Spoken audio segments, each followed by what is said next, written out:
This is it, what? Fettuccine with the team, we getting lit. What? Got it rolled up, now who really tryna hit? One, puff, puff, then we pass. Then we pass. Then we pass. Baby, I'm ready to go. Get up there. yours and sure. That's not what she said, but it's what I said. So. Up yours, Ensure? Yeah. You know what you drink Ensure? I definitely That's my used jam. to drink it. That's my jam. It is my jam. Little meal in the bottle, little supplemental meal. Strawberry, that's the one. The chocolate with the chocolate. The chocolate's cool. The vanilla is like, you know what I'm saying? It's like a vanilla. Yeah, vanilla. Strawberries where it's at. Strawberries where it's at. They gotta be chilled though. I like it chilled. It could be chilled. It could be lukewarm. Lukewarm. It could be whatever. All right. Well, we about to make it hot. It's your man EarthTone. And your man, the real Peasy, holding you down with the right dose of the highest notes. Ooh, I like the little twist you put on it today. The little jazz sauce. I like it. I see you. Okay, well, what we doing today? How you feeling? Like, you good? You out here? What we... Baby, I'm ready to go. I see what kind of mood you in today. I see. So we got a great show because we have brought back I believe one of our little segments that we have not had in a while. Okay. You know I love the micro segments. We love the micro segments and you guys live for them, so we're gonna bring it back. Okay. What we got today? Today I think we got two. We have two joints that we ain't have in a while, but we're gonna start off. We're gonna start off slow and easy. So we're gonna start off slow and easy. So we're gonna start off with what? We're gonna do the 90s. You want to start off with the 90s? You want to start off with the 90s? However you want to do it. Let's see. I think we should start off with the 90s. All right, let's start off with the 90s. We're gonna start off hot. We're gonna start off hot. All right, fuck it. Let's get into it. 90s equivalent. The micro segment we christened last season. I think yes, right, last right. season. This yes, is one of the later. Indeed. This is one of the later newer blooms. Absolutely. So in this joint, we pretty much take artists, Q+ artists from the current era, the recent era, and compare them to an artist from the 90s. By way of how would this artist be if they came out in 1993, 92, 96? You know what I'm saying? Like, who would they be most reflective of? What kind of, you know what I'm saying? As far as style, voice, fashion, all of that. Status. Yeah, take all of that into account, cultural impact, musical impact, and, just play around with it, have some fun with it. So, yeah. So for those of you who have been around during the 90s, y'all might know a little bit of the references. Those of y'all who, wasn't around for that, just, you get bear some with cues us for a second. You just get some cues to go Google. Do your Google, and you'll get it. You'll understand. Exactly. All right, so we're going to start it off. I'm going to launch it. Go ahead, set that table. This is like a fan fave. This is one of the artists that's near and dear to all of our hearts. Mr. Frank Ocean. Right. Ladies and gentlemen. Yes. So I was just sitting and I was thinking like, damn, we're going to do the 90s equivalent. Who could we, kind of set it off with compared to the last? Because last time, we touched on a few good ones. We had some, that was fun. I had a lot of fun with those. We have, he's our reference point. Cause because that's how we do it. We set an artist as a reference point. And then that would be like the center. That would be like ground zero. Yeah. So anytime a little bit after or a little bit of time before, we're going to give you the comparisons. Pretty much their peers. Yeah, their peers. And then bring in the current artists and see where they stack up. Exactly. Is that how that go? Yep. All right. So we got Frank Ocean. So all of the artists we comparing to these 90s artists are going to be in Frank Ocean's class. Right. So Frank Ocean, for me, off the top, a 90s artist, I feel like I could compare him to Miss Lauryn Hill. Miss Lauryn Hill. Yeah.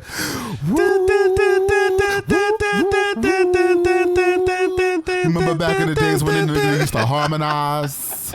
Yes. Lauryn Hill, fam. And lick 2 shots in the atmosphere. Yes. Yeah. All Yes. Right. Yes. Frank Ocean, Lauryn Hill. So, all right. dropped 2 albums, both of them. Right. What he had? Channel Orange and Blind. He had 2 full-length albums, and then before that he had, I think it was Nostalgia Ultra.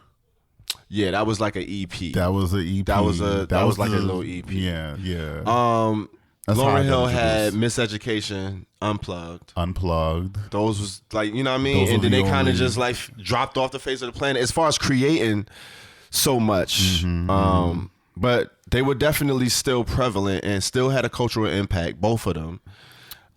People still talk about them today. Well, especially, you know, Lauryn Hill, I feel like she never really left the conversation. She always seems to pop up. If any female artist who's nice and got bars and is creative pops up, they get, comparisons. They have to say that they, were influenced by her. Like, it's kind of one of those deals. She's definitely ground zero for like the that era of the movement. And even though she only dropped 1 full length, that's still like the bar. It's a pivotal. It was so like one of those albums. Ways. It's like a 5 mic album. It's like one of those joints. So you're saying the Channel Orange is the Miseducation of the era? I mean, not necessarily. I wouldn't go that far as to say the album was. I would say that album is kind of close to a classic. It's like a cult classic at the very least. And like their styles, like they both blend the R&B with the hip hop very well, kind of almost seamlessly, and in ways where you didn't think like, all right, like I didn't think Frank could rap as well as he could rap. You know what I'm saying? And even like his singing he not wailing or like got the most powerful voice you've ever heard singing, but it's him and it sounds distinctive, and he kind of like sits in his pocket well. And then when he just choose to like do his little bars and rap and like the beats he choose to go off of, him and Lauryn kind of like blend that for me. That's kind of where, I can see some of those similarities. The cultural impact, like I said, they both liable to kind of show up late or not show up at all. You rarely see them. They don't do interviews. Like, when the last time you saw a Frank Ocean interview? Lauryn Hill don't do interviews. Not at all. I saw her in the hood one day. This was like years ago when I was still, living in Jersey. East Orange, because she's from Jersey. Fuji's, all of them, they from Jersey. Yeah. She was at the park with her child in a stroller, pushing them around like the track. And I was on a basketball court. The basketball court is in the middle of the track, so it's like a full-length track. The basketball court is at the edge with like a field. And I'm like, we could see her from the distance. I'm like, somebody's like, that's Lauryn Hill. We looking, and you could see it's like, oh shit, that's Lauryn Hill, just in the park, casually walking her kids like on the track. That's kind of my, that's my Lauryn Hill story. Okay, so how long ago was this, would you say? This was like maybe early 2000s. Oh, so this is like late 90s, something like that. So really at her peak, like that's. Oh yeah, this was like right after she kind of like ducked out for a bit, like the first time she ducked out. Because she always been elusive, but this was after the Sister Acts, after Miseducation. Yeah. She had just kind of like got low. And then it was like a sighting, like, oh shit, she just out here kind of. She like Bigfoot. Yeah. Yeah. Casually strong. I was like, oh But yeah, so Frank Ocean and Lauryn Hill for me. You know what I'm saying? Frank Ocean and Lauryn Hill. That's a good. And I like I would definitely compare Miseducation with Channel Orange on the sense that for their eras, they kind of like are pivot points. So in terms of like women in rap, women doing neo soul, or not even women in neo soul period, she was the head of the class. She was that one that everybody set. Yeah. And Frank Ocean, or for that kind of like put everybody on notice, or at least like the standard was set there. Frank Ocean, I feel like, did that with Channel Orange. When Novocaine came out, it was like, oh. Right. It was like, who is this? And what is this? Before he was out. Novocaine definitely caught me. Like, Nostalgia was catching like heads. And I never even listened and I was late. Thing. Yeah, I caught on to that late. But when Novocaine came out, and he came out to that DuckTales rhythm, that it was a rap. And then I was like, and then he's singing, rapping like, I think I got a minute. I really want you superhuman, even with like he was just like playing with it. Like he was playing in our face on that one. Like that joint was hard. And then they both come from groups. So he's coming from Our Future. She came from the Fugees. You know what I'm saying? They both had to kind of rise to the top of the stars that they were amongst, and they both stood out. Even though like Frank Ocean isn't like the biggest one from his group, I would say, but he definitely he might be up there. He shined bright. Definitely. If he not top one, he top two. Definitely. So, he definitely up there. But those are all the comparisons I could see between those. That's not just off of the top of the head. I think this is appropriate. Okay. So who you got in one of his peers? Would you say Frank Ocean peer? And then what would be their 90s equivalent? I think I agree with you. The Lauryn Hill comparison I think is very appropriate, just because, like I said, that was a pivot point in the cultural conversation. When Miseducation came out. Like it was really a big deal. It was the top of the charts. It was winning Grammys all over the place. Her talent was like bar none. Her bars were bar none. Nobody was fucking with that.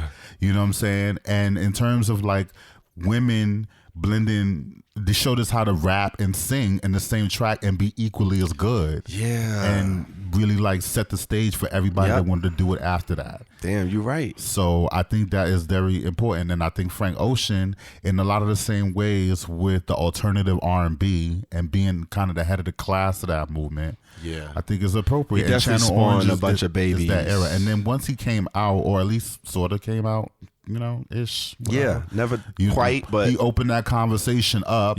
For pretty much everybody else that we talk about. So I think it's appropriate. All right. So so you wanna go? You wanna ping pong it back and forth, or you want me to give all three of mine? How do you want to do it? I think we should ping pong it. Let's ping pong it. All right, go ahead. Because the one that the one that we got next. Came in the same class. Okay, I like it. That's why I like it. So we're gonna keep that same energy going. So let's bring Sid to the table. Sid the Kid. And we said that, you know, if Frank Ocean is Lauryn Hill, and Lauryn Hill came from the Fugees, and Frank Ocean came from Our Future. Yep. Sid is also from Odd Future and then went on to do the internet. That would make Sid Erykah Badu. Ooh. Sid will be this generation's Erykah Badu. Ooh. Period. You know why? And so let me break this down for you. Okay, let me hear this. So after Lauryn Hill broke through with the and was kind of the head of the class of the neo soul movement, there were a lot of artists that really shined in the neo soul movement. Yeah, we had D'Angelo really like start the whole situation. We had people like Maxwell. So Erykah Badu came just before Lauryn Hill, but they were like big around the same time because, you know, Lauryn Hill was already in the Fugees. She's already big. Yeah. But then, you know, Neo Soul came out. Erykah Badu was basically the female avatar for Neo Soul. Between her and Jill Scott, when you think of that movement, she was basically the center of the Neo Soul universe. Oh my, I'm feeling tired. My money's gone. I'm on. See, don't get us started. See, man, come on now. So I'm saying Sid being one of the most visible women in the Odd Future. Well, she's the only woman coming out of Odd Future, and then going on to do internet. And the internet is basically a neo soul band brought to the 2010s. Yes, because that was the whole Ego Death and Hive Mind, and those were the two biggest albums from that era, and they were doing basically all the neo soul that we heard in the 90s. So Sid being the most visible in terms of women, I think Erykah Badu fits. Man, that's fly. Like I didn't even see that one coming, which I love, and I love it. And I was going back and forth. There's a lot like Sid, like tonally, like okay, Erica is definitely like the more, she's the more expressive singer. Yeah. She's up there a little bit more in terms of the type of voice. I think she has more in her tool bag. Yeah, for sure. Sid, not so much, but nevertheless, she's still vital. Yeah. And she was the center of basically the internet. She did basically all the lead vocals, if I'm not mistaken. And just the whole vibe there. So not necessarily apples and oranges, but like. But I see that. I like the comparison. Yeah. And it's always like you could pick multiple. There's multiple artists you could pick and go with. It's like all about how you kind of tie it together and explain it. Yeah. And I like it. That's an interesting comparison. Wow. That's it. I was going back and forth. There was a lot. There's quite a handful of artists that came out with Lauryn Hill. I was thinking about Maya.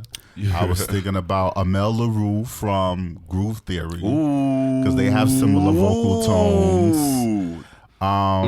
There was a lot going on back and forth. Okay. But I think I'm gonna settle on Erykah Badu. All right. I like it. Listen, what you think? I have no gripes with that one. I definitely can't say I saw it coming. I don't know if I would have went there if I would have picked Sid. We're doing it. I love it. That's hard. I fucks with it. We're doing it. I said what I said. You sure did. Bring somebody else. Who else? All right, I will. I'm gonna keep it in the same vein. All right. I'm gonna keep it in the same vein. Who we got next?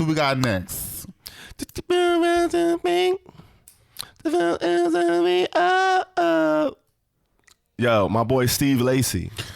Steve Lacy. Remember him? He kind of had a little bit of a run last year. I do. You know what I'm saying? I do. Remember the other album, Inside, Mommy, and then Inside. I will never forget that album. That was the one we launched the show. We didn't launch the show, but we definitely had our time with that album. He had some joints. We definitely had our time. He's another one in that pocket from the same clique that what is he from, the internet or Our Future? He's from the internet. The internet. So speaking on, piggybacking. Steve Lacy, his 90s equivalent. I had to kind of, I went back and forth on this one a little bit, but I think his 90s equivalent, and it's crazy that you already said it, D'Angelo. I thought so. See? The only thing he missing is the naked video. That's all he missing. Like when you brought that out, I was like, I can't believe he said it. Like, wow, that's crazy. But it makes perfect sense. The instrumental proficiency, they both play instruments. Right, D'Angelo, Nasty on the key, played the keys. He was like, that was one of the first things you saw. You saw like this thug R&B artist that looked like he was a rapper at the piano singing like jazzy and shit. It was like, you had never saw that before, D'Angelo. Brown sugar, he had on like a leather pelly with no shirt on, sitting at the piano, like killing it. Like, it was like, what? But yeah, Steve Lacy, kind of the same genre blending. I would say like that rock feel. D'Angelo was more jazz, but still had like the R&B jazz, R&B rock. A bit of an edginess, like even before Steve Lacy, because he kind of came out after, having some success as being an artist as well. Right. But even before that, like the music kind of had a certain edginess. He was giving me like, he could be like a peer of like the Miguels and like artists like that. Like they kind of give me that similarity. But with that LA, that LA flavor. Both hands-on, like with their music as far as the production and, doing 80% or more of the production, having say-so and, the arrangements, of the songs, taking control over their creative direction. You could definitely see those similarities. Not as prolific, like D'Angelo had probably a few more projects, but Steve Lacy hasn't been a solo artist for that long. But seeing him like maybe in that era, I could definitely see him fitting into that neo soul pocket. Absolutely. Being one of like the characters of that bigger collective, which was how you got notoriety back then. Like people weren't really like, you could be a solo artist, but cliques were the thing. You were either in a trio, a duo, or you were in like a group. And the Wu-Tang was like 9 people, but that was kind of like the biggest group at the time, but everybody was in a group. Yeah.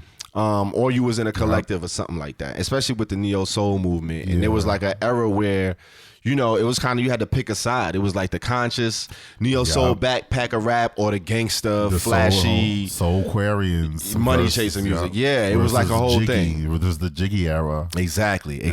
All right, so that's what I had. Steve Lacy, D'Angelo. Steve Lacy is D'Angelo. Yeah. How you feeling? I mean, you already kind of foreshadowed it. I was like, oh shit. Listen, we're gonna go with that same energy, and I'm feeling it. Like, love it. He definitely could be D'Angelo. Okay. I'm waiting to see if he gonna, you know what I'm saying? Yeah. He got a little bit more to do. You know what I'm saying? I think he waiting to hit the gym a little bit more. He got to get that chest right. All right, so with that being said, we're gonna keep it going, and we're gonna leave our future for a second. Okay. We're gonna leave the internet for a second. We had a little bit of fun with that, but we're gonna stay in the same era. Ooh. And we're gonna bring Sam Smith to the table. We're gonna curveball. We're gonna bring Sam Smith. Okay. To the table. What he was doing in the 90s? Oh, let me see. Hold up. So, wow. Get ready. Sam Smith, our Sam Smith, yes, is Alicia Keys. Sam Smith is our Alicia Keys. Whoa. Yeah, I said what I said. I said what I said. Ooh. Because, first of all, when Sam Smith broke through, he had the single "Stay With Me," which was every goddamn where. It was everywhere. It was everywhere. Inescapable. Just like when Alicia Keys broke through, Falling. Falling, yeah. Keep on falling. Oh my God, I remember the first time I saw that, like, on the box. Like, somebody had requested it. Like, you remember when you ordered the videos on TV through the phone? You had to punch in the code? No, I thought you was talking about Ralph McDaniel's music box. No. Not video music box. Not that far back. Remember, that was the original box, but then the box came out where you could, like, it was on TV, and it was like you could order the phone. It was like a catalog, a guide with all of the music videos, artists and titles, and you punch in a code, like a 3-digit code. You order it on the phone, and they'll play your shit. And people would order the same song like back to back, like 55 times. I also thought you was talking about Roddy Ricch, but the box, the thing in the box, man, is the thing in the pot, and the pot. See, this is too much. It's too much music. But anyway, I hear you. There's a lot of boxes. So Sam Smith is definitely Alicia Keys is right. Falling, when Falling broke, that was like Clive Davis's like star child. It's like it was successor to Whitney Houston. He put a lot of effort. He was launching J Records. It was a whole big deal. It was a whole like monocultural movement. Alicia Keys was not to be denied. Just like kind of the way Sam Smith was kind of thrusted upon us. Yeah, it was thrusted. I really feel like that's kind of really what the energy was given. Yeah. Without regard to whatever you're going to feel it. Yeah, without regard to what you're going to say about race or whatever. This is not what it's about, but you can say what you want to say. Like, the impact talent is not there. The same. I mean, the talent is there. Like, sometimes you get the push, but... yeah, I don't know. Yeah. But Alicia Keys, wow. Sam Smith is all Alicia Keys. Damn. That's heavy. Because I'm trying to think, like, okay, so who else was... And in that era, the conversation was still... Like, Sam Smith wasn't even out yet, I don't even think. Sam Smith was not out yet. He also kind of came out later. Yeah, he came out after he blew up. You know, we're still in the 2010s. The conversation is just starting, like marriage equality is just getting legalized as Sam Smith is coming into the culture. So it really wasn't that safe. Not totally. You know what I'm saying? People were out there doing their thing, but you know, it hadn't the market hadn't been flooded yet. But Sam Smith came out later. That's why he's here. That's why we're discussing him in the first place. But nonetheless, there was nobody really bigger than Sam Smith. He did the Disclosure record. That might as well have been like, oh my God, You Don't Know My Name. Yeah, that might as well have been You Don't Know My Name. And okay. And Sam Smith had also put out, what is it, Glory? What is it? Not Glory. The one with Kim Petras. Unholy. Oh, Unholy. Oh no, so that's wow. That might as well be Empire State of Mind. I was like, don't say that. Empire State of Mind. That's Jay-Z, is Kim Petras, whatever you want to do. That, I mean, the impact was there. So like, I'm gonna just call it what it is. Wow, interesting. Interesting. All right, what you think? I don't know. I don't know. How would you count? Would you counter? You got a counter? I think I got a counter. Okay. I think I got a counter for you. And I don't know how you gonna feel about this one. Okay, all right. I'm ready. You ready? I'm ready. Baby. I'm gonna see you, Alicia. And I'm gonna raise you, Mariah. Mariah Carey, ladies and gentlemen. But Mariah's like way older. I mean, that's 90s. Well, Mariah came out what? Late 80s? 1990. Yeah, that's 90s. 90s equivalent. Yes, I mean, excuse me. If I thought y'all here with me, is this not called? Is it 80? But wait a minute. Hold on, no. Hold on. See, I'm just trying to say, because Mariah was popping in. She was around. She was like in her prime in that same era. You right. Like she was in her prime in that era. She was in that prime. Like she was still dropping like platinum albums, platinum singles. But see, Mariah started way before even Lauryn Hill. So I'm thinking time-wise, you know. Yeah. And, you know, like Mariah.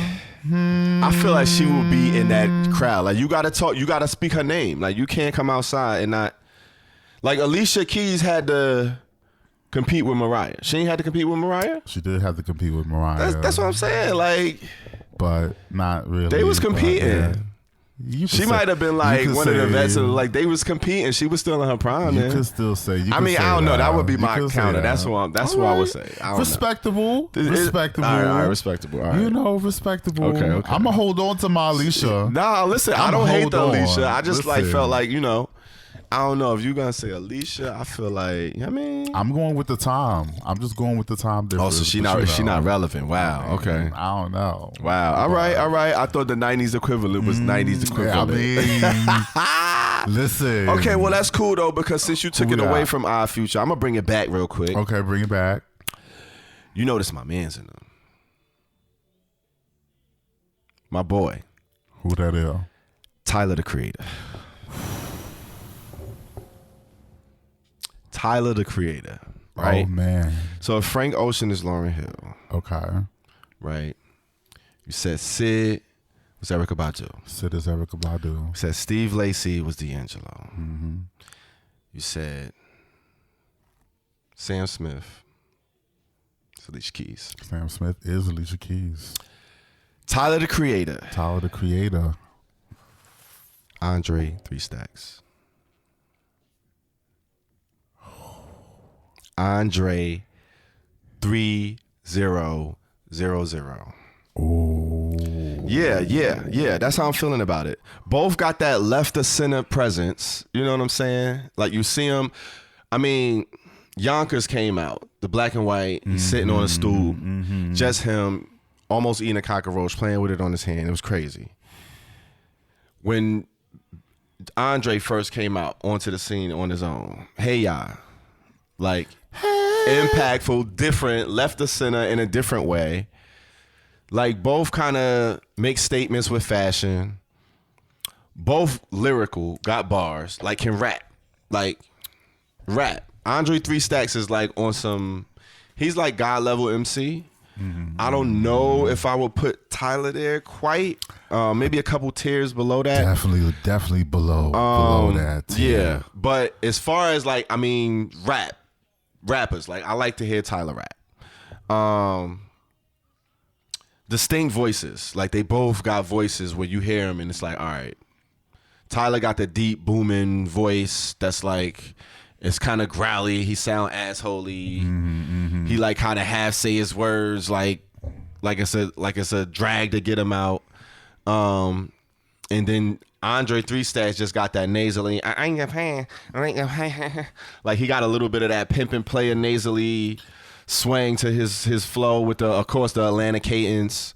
Both creative and unique. with the visuals. The videos is crazy. Like looking at some of the Tyler live performances, like the sets and productions he put out for his appearances just on like award shows and shit. I fuck with. And you know Andre, like all of his, like that whole like Love Below album was crazy. That was one of the first times I remember like a group simultaneously doing solo albums together. I think that was like, has anybody else done that before? As a first, I can't. It's like, hard. I don't even know of any others to be like, oh yeah, this is other groups that have done that. Like clearly, like double album, but two package them together as a single unit. And still say Outkast. Like it was an Outkast album. Outkast album. I don't think there was any. That's fire. Not to my memory. That's fire. But yeah, both came from groups. Outkast, Odd Future. Don't do it. Reconsider.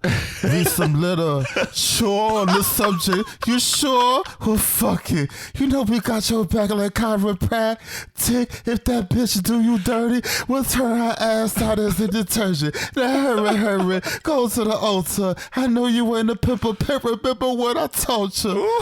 Keep your heart 3 stacks. My bitch a choosy lover, never fuck without a rub.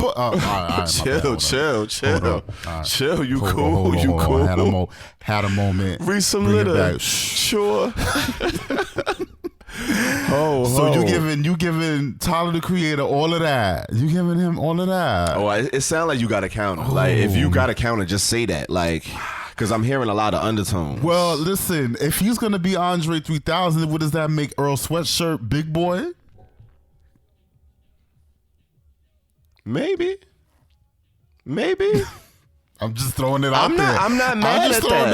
I'm not mad at that. I'm just going to throw it out there. Because, like, I'm not mad at that. That's what you bringing it. I'm not mad at that. And I think the other nice one out the whole situation was Earl Sweatshirt. Because Earl was the only other spitter. Like, the other ones was everybody else was like they rap, but they niggas. was like more like part-time rappers. Yeah. Part-time lover. Right. But yeah, Tyler and 3 Stack. What you think? Like, look? If we could put that together, Earl Sweatshirt and Tyler the Creator, they kind of go back and forth with each other. That would be anyway, hard. That might as well be. I would love to hear an EP from them. Listen, I wouldn't say no. Cause do they got joints together?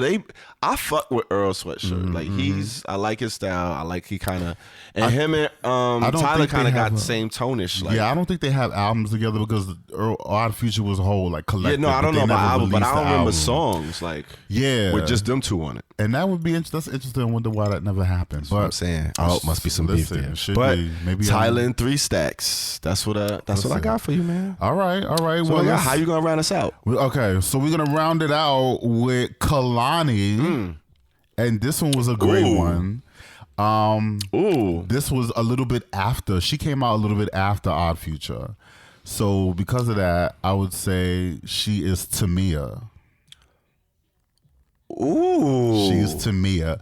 Tamia kind of came a little, maybe not too long after Neo Soul, but Tamia is a pop R&B artist. She wasn't really affiliated with the Neo Soul movement, just concurrent with it. More R&B, just like more R&B. R&B, straight R&B. Yeah. And she had a couple of hits. You know what I'm saying? There's a stranger in that was one of them. Took a while to figure out the way you could be who you say you are. Right. Come on now. So that was one of her hits, and of course, Into You. It was her original record, and then Fabulous came in and remixed it. Come on, Fab. So F-A-B-O. So, Tamia had, she had a few hits. She had a couple of hits. Okay. She wasn't necessarily a big presence, but she was there. Interesting. She was there. And, Tamia still has been putting out music pretty much ever since. And I would compare to Kalani because Kalani got that same pop R&B, but she's just a little bit more gutter. Like that's why I'm like, I don't know. I'm saying that's Tamia. Okay. Because they got the same kind of track record. They got a whole lot of albums, and they kind of like Kehlani don't really have that many hits. She's kind of like she is more of an album oriented artist. So whenever she drop an album, it's kind of a big deal. All right. And I would say pretty much the same for Tamia. Like they kind of have the same career trajectory. Wow, that's a good one. Kehlani and Tamia. That's mine. So what you think? You got anything for that? That's pretty interesting. I got a quick counter just to think about. All right. Monica. See, just to, you know what I'm saying? Just to throw it out there. I got it just to throw it out there. But I like Tamia a lot. That's one that I like when it's like one I wouldn't have thought of, but it's like, oh shit, I wouldn't have thought of because I almost forgot. But if I were like, you know what I'm saying? Like that's a good one. I love that. I think that if you're gonna give Sam Smith Mariah Carey, I think that would make sense in that universe. Monica? Yeah. Because the timing kind of aligned there. Yep. Okay, I like it, man. This is fun. I like it. So here's a fun fact. I actually went and so I thought of my 90s equivalents, and I went to ChatGPT and gave them the same question just to see, like, all right, what would y'all think? Really? Fam, for Frank Ocean, they spit out, damn, who was the first one? Was it, fuck. He put it in ChatGPT. Yes, I can't remember who it was, but the first one was somebody. The second one was Lauryn Hill. Frank Ocean? Yeah, the second one was Lauryn Hill. For Steve Lacy, they had Prince. And I was like, okay, I could see it a little bit, but it's a bit of a reach. It's in the lineage. And they had D'Angelo. And they had D'Angelo. Mm-hmm. And for Tyler, they had Missy. Oh my God. Interesting, right? I'm like, damn, okay. Like, all right. You know something? The Tyler Missy comparison has crossed my mind, but Missy holds a dear, I know, dear space. But I was like, that's why I was like, I knew you was gonna find that interesting. I can't just give it up, but I can't really argue against that. It's a good debate. You know what I'm saying? Like, it's fun to think about. That's why the segment is really dope. So I fucks with it. All right, so let us know what y'all think. You know, who would you pick as the 90s counterpart or equivalent? Would you have a counter? That's interesting because I didn't know what artist you were gonna bring up, and then to hear what 90s equivalent you chose for them and kind of have a count. It was like, okay, that was interesting. That was a fun little debate. I love that one. Yeah. All right. So what we gonna hit them with next? What we moving on with? Okay. We're gonna hit with a little 2-piece segment. We're gonna hit them with a 2-piece, and then the next one we're gonna bring to the stage is First Listen. Ooh, I love these. And we have 2 for y'all this time. Normally we just do 1. We do. But one of them is actually a submission. We had gotten a submission a while back, and unfortunately, they were really, really sincere about the submission, and we try to find space for it. We try to find space in the show to do each submission that we can, fit into our schedule. But sometimes, things get lost, time passes. But we bringing this person in for the First Listen. Their name is Yannick Mirko. Okay. Or excuse me, Yannick Robin. The last name is Mirko. Yannick Robin. I might have fucked all up, but Yannick Robin, bringing them to the stage. Okay. And they are a non-binary, gender non-conforming artist, and they submitted their single "Passing" to us, and we want to honor it because we were not able to when they originally submitted it, but we want to definitely salute to them because they're doing a lot of amazing work for the transgender and gender non-conforming community. So they have a song called "Passing." Okay. And have you heard of this artist? I have not heard of this artist. I'm glad you kind of went back and found this one. We got the submission in a kind of a limbo time. Like we were between ending the last season and going on our winter hiatus, and then jumping back into the new season. So it fell through the cracks a little bit. We saw it and then forgot to come back to it. But I'm glad we're getting back to it today. Absolutely. But I haven't heard of this artist, but this is interesting. I also love this segment because we get to kind of, just take a flash in the pan, a quick first listen, knee-jerk reaction to, just listening to something for the first time. For the first time. A couple of times real quick. And we had not listened to this song at all up until right before filming this episode. So it is indeed a first listen for us. And just knee-jerk reaction, first impressions, what we think of the song as soon as we play it. The song came out on September 26, 2023. It is self-produced, so they produced it, wrote it themselves, and all of that. Okay. And brought it to fruition. All right. And it is 4 minutes and 29 seconds. So, healthy song. Very healthy. You want to give your rating first? How you feeling? Like, let me know. Like, I'm gonna let you give your rating. Oh wow! Go ahead and do yours. Listen, sometimes you gotta pop out and show niggas. Like, it's like you gotta pop out and show you know niggas. What I'm saying? Like, Harvest to your cell block 1. I gave it a 57 mid work. Okay. 57% mid work. This song was very interesting. The biggest takeaway from me is like how I felt at the end of it. Like listening to it once it came to a close. First, it was like, wow, that was a lot. Like I think the phrase I said, it was like that was a lot to consider. Yeah. It's a healthy song, but a lot happens within those 4 minutes and 26 seconds. Very folky. Definitely those unplugged acoustic vibes. They have a very warm and inviting voice. Those rolling harmonies, like them joints is kind of hard. I wasn't gonna lie. Like when they came in, cause they open with them, and then they have a little Aaliyah moment with the up some more, up a little bit. Oh more. yeah. Can you bring that in? Come in a little bit more. I was like, okay, they gonna pop it off like that. I like that little touch.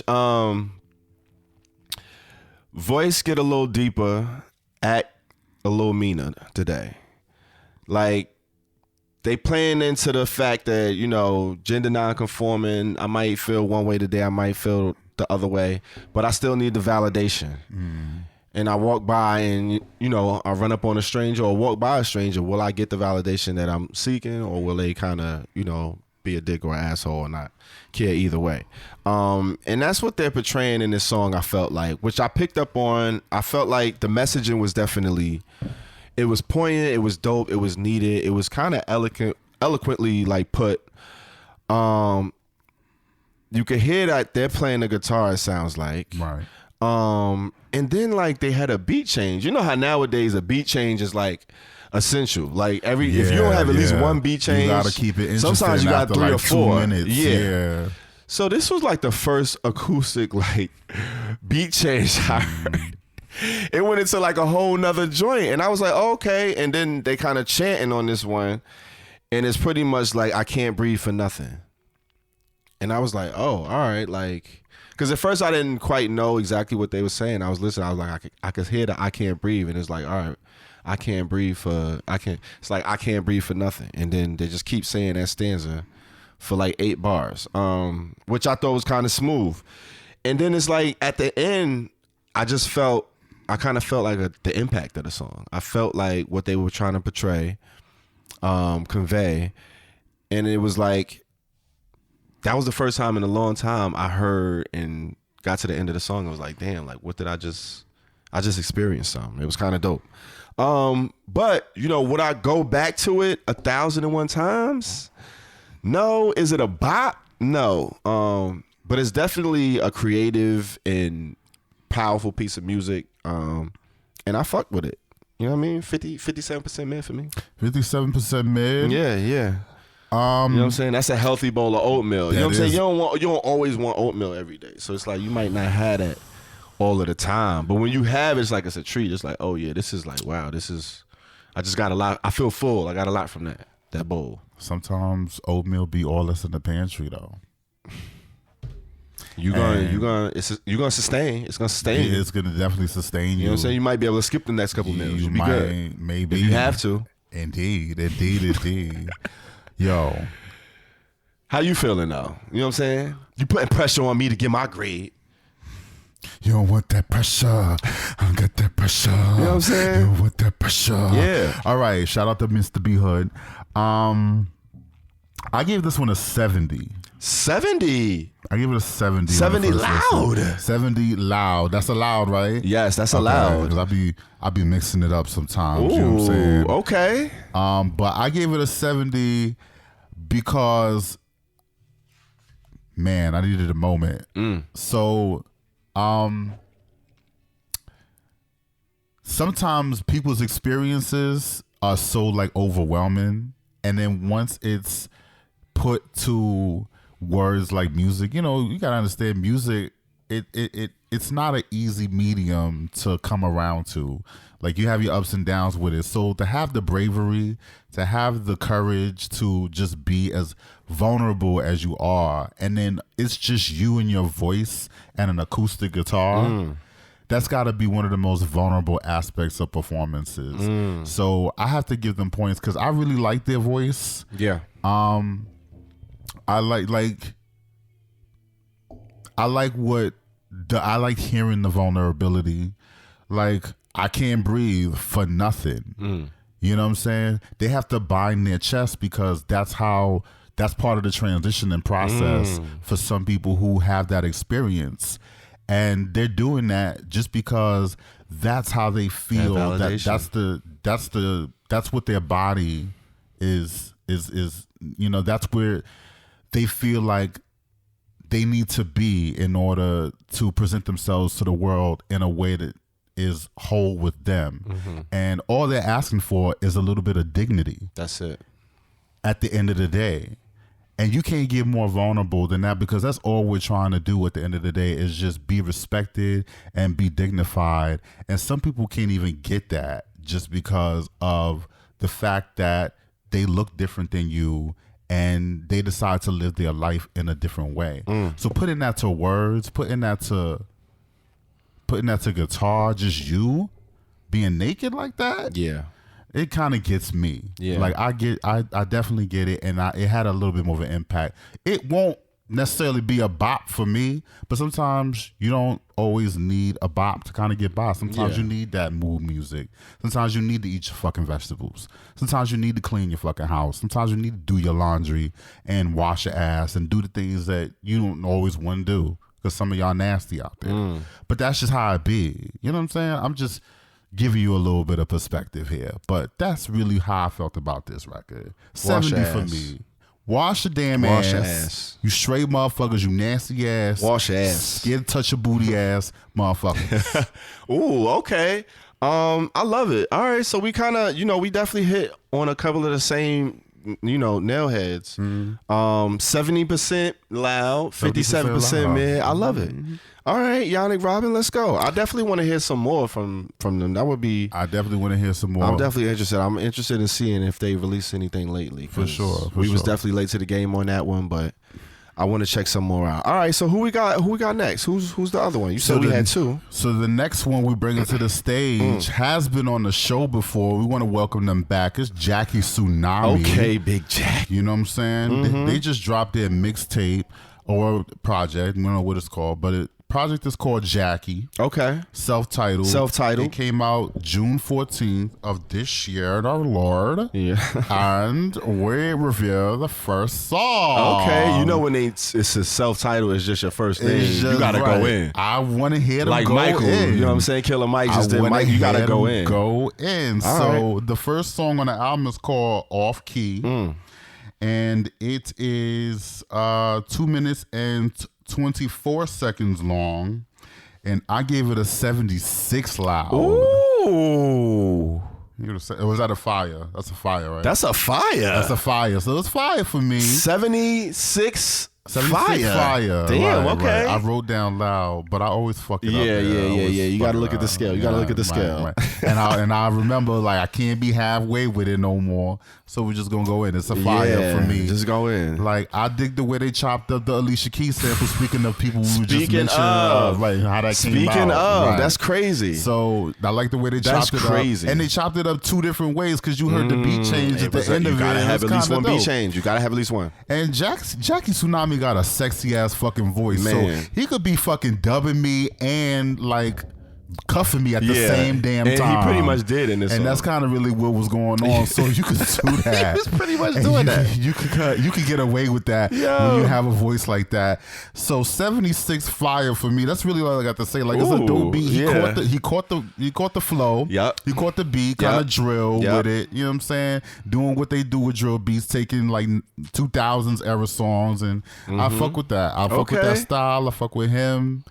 And shout out to Jackie. 76 fire. Okay, for me. I love it. 76 fire. That's hard. I love it. I gave it a 66 loud. Okay. Yeah. I rock with this joint.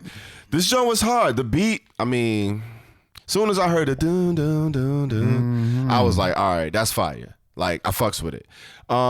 It was a dope flip of the Alicia Keys beat because you could take a legendary sample and not necessarily know what to do with it. So whoever produced this joint, I forgot to look it up, but it definitely gave me like that Heat Makers vibe. Yep. Pop Smoke vibes on the voice. Lower your tone. He was definitely giving me like that tone, that sexiness, that vibe, but more with the double time flow, as he always does. And he's just effortless with it. I feel like this is like his standard though. Like his standard is like 65 and up. Yeah.